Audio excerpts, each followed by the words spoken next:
Internet. Internet merupakan sebuah solusi jaringan yang dapat menghubungkan beberapa jaringan lokal yang ada di suatu daerah, kota, atau bahkan pada suatu negara untuk menghubungkan beberapa komputer menjadi sebuah kelompok jaringan. TCP atau IP yaitu sebuah protokol yang mengidentifikasi sebuah komputer yang terhubung di dalam jaringan. TCP atau IP memiliki teknik mengidentifikasi dengan menggunakan penomoran yang dinamakan Internet Protocol Address atau IP address.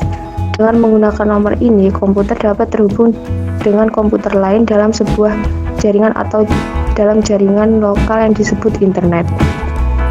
DHCP server.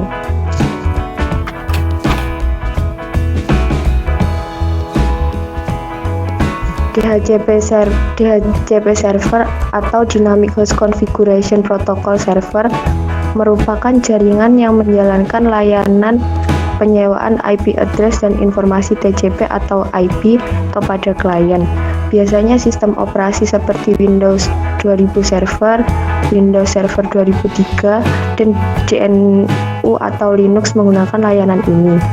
Secara garis besar, fungsi server ini adalah memberikan layanan alamat IP secara otomatis kepada klien atau komputer atau host pada jaringan TCP atau IP yang meminta, sehingga peran administrator tidak perlu disibukkan dengan membuat alamat IP secara manual untuk klien karena IP tersebut telah diberikan oleh server.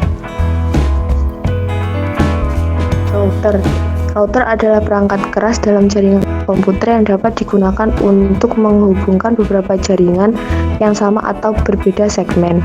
Router juga merupakan alat untuk mengirim paket dalam melalui jaringan atau internet untuk dapat menuju tujuannya atau biasa disebut dengan proses routing. Proses routing itu sendiri terjadi dalam lapisan 3 dari lapis OSI layer. Router terkadang digunakan untuk mengoneksikan dua buah jaringan yang menggunakan media berbeda, seperti contohnya dari Ethernet menuju ke token ring. Wireless router adalah suatu perangkat jaringan yang berfungsi untuk menghubungkan beberapa network atau jaringan, baik network yang sama maupun pada network yang berbeda. Setiap router sendiri memiliki beberapa jenis model yang bisa disesuaikan dengan kebutuhan penggunanya. Sederhananya, router menjadi alat yang digunakan dalam pengiriman paket data di jaringan ke tujuan tertentu. Sedangkan proses pengiriman data tersebut dinamakan sebagai routing, di mana prosesnya terjadi pada IP atau Internet Protocol. Beberapa orang mungkin akan menganggap router sama seperti switch, namun sebenarnya keduanya berbeda.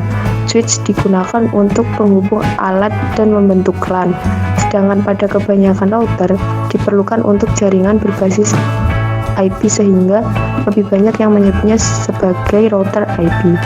Selanjutnya dibacakan oleh Atahira. Switch adalah salah satu dari beberapa perangkat keras yang dibutuhkan untuk membangun sebuah instalasi jaringan komputer yang berfungsi untuk menghubungkan komputer satu dengan komputer lainnya agar bisa saling terkoneksi dan berbagi data. Perangkat keras switch ini bekerja pada OSI layer 2 berada di data link layer. Dalam hal ini membuat switch bisa menentukan data mana yang harus didistribusikan.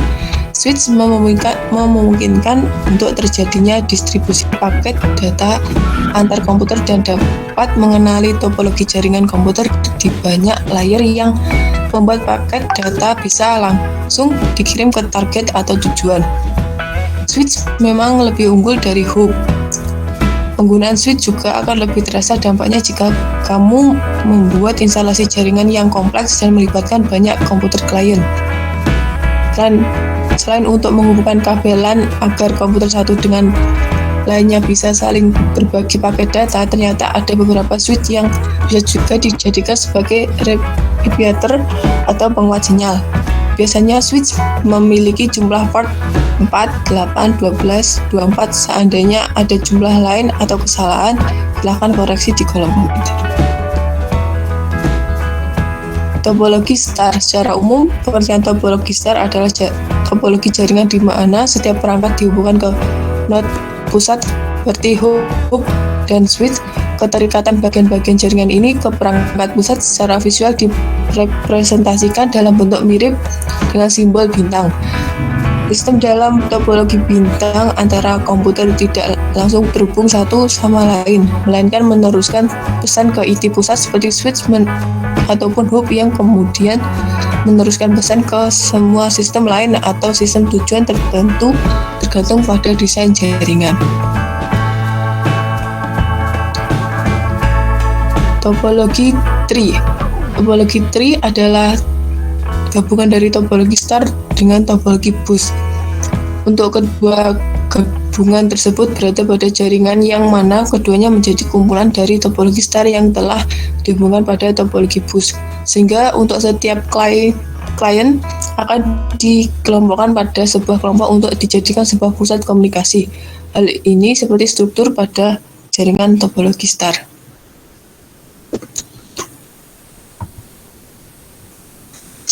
Subnetting adalah strategi yang digunakan untuk memisahkan satu jaringan fisik menjadi lebih dari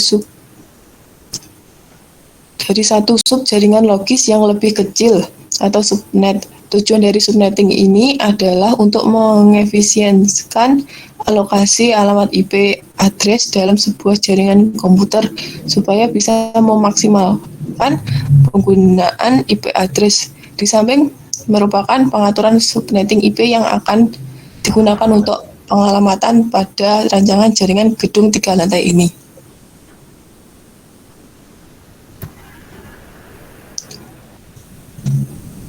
Simulasi gedung. Lantai 3 merupakan ruang pimpinan perusahaan yang berisi 3 PC dan 1 komputer server untuk menyimpan data-data perusahaan. Terdapat router wireless untuk jaringan nirkabel dan terdapat 1 buah printer. Lantai 2 merupakan ruang karyawan yang berisi 10 PC, 1 printer, dan router wireless untuk jaringan nirkabel. Lantai 1 merupakan ruang rapat yang berisi 10 laptop dan 1 komputer server yang merupakan server DHCP. Terdapat router wireless untuk jaringan nirkabel.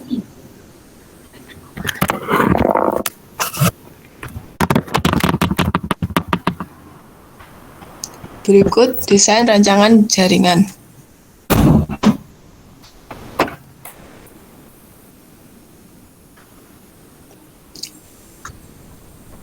Desain jaringan di atas dapat kita lihat terdapat 3 buah segmen jaringan. Kita ilustrasikan gedung ini bernama gedung kelompok 4. Di setiap lantai terdapat topologi yang berbeda. Di lantai pertama dan kedua kita menggunakan topologi tree, sedangkan di lantai ketiga kita menggunakan topologi star. Karena kita menyesuaikan dengan tempat dan device yang diperlukan di setiap lantai. Di lantai pertama kita menggunakan jaringan DHCP. Karena itu bukan tempat permanen yang setiap hari dipakai oleh karyawan dan pimpinan, hanya dipakai pada saat rapat. Jadi ketika salah satu karyawan menggunakan jaringan di ruangan tersebut, tinggal memasang ke laptopnya. Sedangkan di lantai kedua dan ketiga kita menggunakan jaringan statik, karena kedua tempat tersebut digunakan setiap hari dan permanen. Kita hanya memakai 1 router, yaitu router utama. Karena kita ingin membuat jaringan yang minimalis, tidak terlalu membutuhkan banyak komponen. Perancangan jaringan. 1. Analisis kebutuhan infrastruktur. Berikut merupakan analisis kebutuhan infrastruktur dalam merancang jaringan gedung 3 lantai ini, diantaranya sebagai berikut. Lantai 1 menggunakan switch, server DHCP, wireless router, dan 10 laptop. Lantai 2 printer, wireless router, switch, 10 PC, sumber internet, dan router utama. Lantai 3 menggunakan PC server, switch, printer, 3 PC, dan wireless router. Selanjutnya dilanjutkan Mas Febri.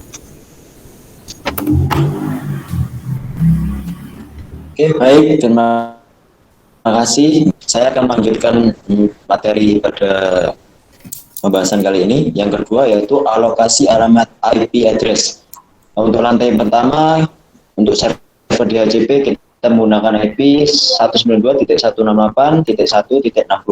Untuk wireless routernya 192.168.1.1.6.67. Untuk DHCP-nya klien antara kita mulai start IP dari 192.168.1.68 sampai 192.168.1.77. Untuk gateway-nya di segmen 1 atau lantai 1 ini yaitu 192.168.1.65. Sedangkan untuk lantai kedua, wireless routernya kita menggunakan IP 192.168.1.130. Untuk printernya kita kasih IP biar printer itu hanya bisa digunakan di lantai kedua, yaitu 192.168.1.131. Untuk PC-nya kita menggunakan IP 192.168.1.132 sampai 192.168.1.141. Server utamanya yaitu dari Telkom, itu IP-nya 192.168.1.2. Gateway-nya di segmen ini atau lantai 2 yaitu 192.168.1.129. Dan di lantai ketiga, server kantornya PC kantor yaitu 192.168.1.196. Untuk printernya 192.168.1.195. Untuk wireless router IP-nya 192.168.1.194. Dan untuk PC di lantai 3 ini kita menggunakan IP 192.168.1.197 sampai 192.168.1.199 dan gateway-nya 192.168.1.193. Lanjut. Yang ketiga yaitu pengisian IP address. Dalam perancangan ini untuk pengisian IP address DHCP kita buat terlebih dahulu IP statik pada komputer server. Jadi kita membuat IP statik dulu pada servernya. Setelah kita buat IP statiknya, kita masukkan, kemudian kita aktifkan DHCP pada komputer server. Setelah itu, kita mulai start IP address untuk IP DHCP kliennya. Sementara untuk jaringan statik, kita tinggal mengisi IP address secara manual pada setiap komputer. Untuk pengisian IP statik pada komputer server DHCP bisa dilihat pada gambar. Lanjut. Ini yang merupakan pengisian DHCP pada server. Ya, kita start dari 192.168.1.67. Terus yang di samping kanannya yaitu gambar IP DHCP pada klien. Nanti di komputer klien kita tinggal request DHCP IP DHCP-nya. Lanjut. Ini yang di samping kiri merupakan gambar pengisian IP statik pada komputer di gedung lantai kedua dan lantai ketiga ya. Manual, kita isi manual. Terus untuk samping kanannya yaitu gambar konfigurasi IP pada router. Lanjut.